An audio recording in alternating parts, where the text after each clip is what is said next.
Bonsoir à tous, et bien vite fait une petite vidéo pour vous présenter ces deux petits objets, donc deux demi-coquilles identiques avec chacune un épaulement ici et ici qui vont servir à adapter la broche de diamètre 55 par rapport à la fixation d'origine de la Makita qui elle fait 65. Donc vous l'aurez compris, 10 mm, 5 mm d'épaisseur chacune.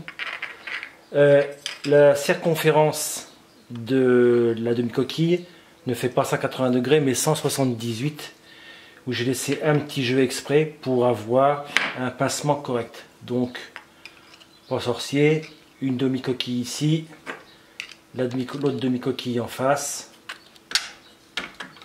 Je la mets dans le logement. Toc, je remonte un petit peu si j'ai besoin ma broche. L'épaulement m'empêche le glissement, ça c'est tout simplement. Hein. Je serre un petit peu. Voilà. Voilà. Donc j'ai essayé un petit peu à vide pour voir ce que ça donnait au niveau du fonctionnement.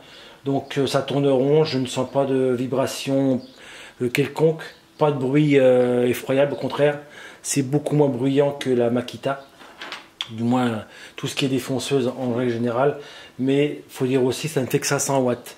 Alors pourquoi j'ai fait ça? Parce que je me suis dit, pour des travaux de force plus importante, comme par exemple avec une grosse fraise, pour faire la planéité d'un plateau, par exemple une planche de chêne qui est un peu rugueuse, déformée, vous voulez faire un petit coup de fraise pour rendre votre table nickel, et bien ça sera plutôt avec la Makita qu'avec ça, je pense. Pour ce qui est des branchements, je vais vous montrer. J'ai pas fait grand chose pour l'instant. Vous voyez, c'est un petit peu le bazar au niveau des fils. J'ai mis ça comme ça en provisoire. Donc j'ai passé du gros fil de 2,5 extra souple dans la chaîne jusqu'à tout ce qui est driver et alimentation se trouve donc sous ma table, fixé sous la table. Ensuite, je vais avoir un poste de commande qui va se trouver dans le futur ici. Donc là, j'ai passé de petits câbles sur lesquels j'ai branché en provisoire l'interrupteur marche-arrêt de la broche qui lui va piloter directement le driver, et le potentiomètre de 0 à 12 000 tours maxi, hein. Et un futur aussi afficheur. Là il y a un petit fil blanc qui reste en provisoire pour l'instant.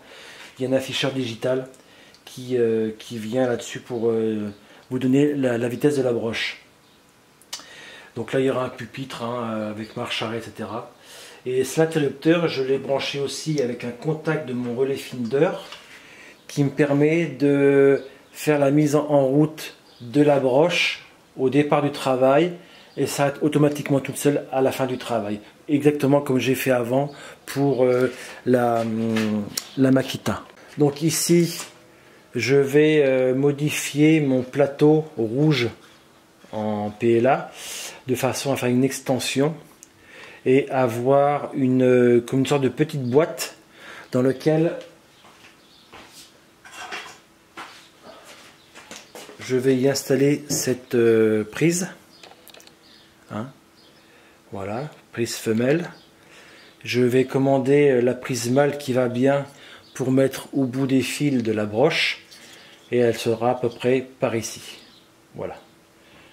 Comme ça, je conserve et l'alimentation de la Makita et j'aurai la broche. Et broche qui me servira peut-être, alors je ne sais pas si ce sera celle-là ou une autre que je mettrai en, je vais voir. Il y a aussi un futur laser à venir où je vais tâcher de faire aussi le système des demi-coquilles de façon à intégrer le laser dans le support originel de la Makita. Voilà, et bien écoutez, pour l'instant les essais ça sera au retour des congés. Je vous souhaite à tous et à toutes de bonnes vacances et on se dit en août pour certains et en septembre pour les autres. Allez, bye bye.